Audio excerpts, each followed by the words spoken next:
గబ్బర్ సింగ్ విజయంతో వరుస అవకాశాలు అందుకుంటున్న శృతి హాసన్ బాలీవుడ్ లో నటిస్తున్న చిత్రం రామయ్య వస్తావయ్య. నువ్వు వస్తానంటే నేను వద్దంటానా చిత్రానికి రీమేక్ గా ఈ సినిమాను ప్రభుదేవ తెరకెక్కిస్తున్నాడు.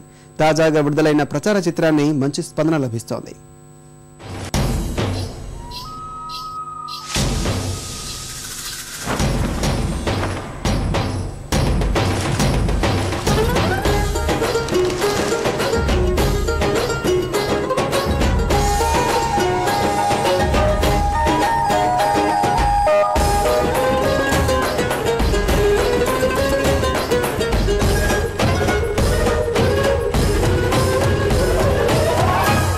जीने लगा हूँ पहले से